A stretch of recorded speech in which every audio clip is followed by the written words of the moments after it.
Debb Hurlock, and I was born in Sarnia, Ontario. In my current role, what I do is the Director for Culture, Inclusion, and Leadership. One of my first early summer jobs was working at as a camp counselor, right? And the children that I were working with were children that were supported through Children's Aid Society. And again, I think there's all these jobs that you do, even at a younger age, that have something in them that draws you to EDI. My passion comes from being part of the 2S LGBTQ2+ community, right? I do think gender roles have a huge influence. I have a son. I knew that a big part of my work was wanting to shift male norms. That might even sound surprising, we talk about this work and the impact that gender norms have had on women. However, I also think about gender norms and how they have influenced masculinity and male norms. When the opportunity came up for this role and knowing that Pembina is a male-dominated workplace, it was a place that I wanted to go. And if we can engage men in pursuit of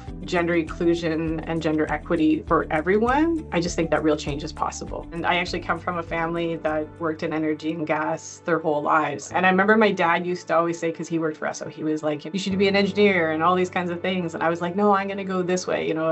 For a very long time in my life, I wanted to be a social worker and I wanted to be a youth worker and a teacher. I feel like I'm at a full circle time in my life because I am now with an energy company. I think that if somebody would have told me 10 years ago, this is going to be the role that you're going to be doing, I don't know if I would believe them. My own growth and evolution in this work has absolutely brought me to this role, and I'm exactly where I need to be. Gosh, there's a few things that I'm really, really proud of. I think it's definitely an embedded program here at Pembina, which is called Conversations for Change. That was something that started with a grassroots approach. It started very early. It started during COVID, so it started when we were virtual here at Pembina, bringing employees together to have conversations about often something that's related to EDI, whether that's a conversation about mental health, male gender norms, truth and reconciliation. It's a space for employees to center the employees' voices. Often they're the voices of underrepresented employees. We didn't intend for this to become a program or initiative, but the response was overwhelming.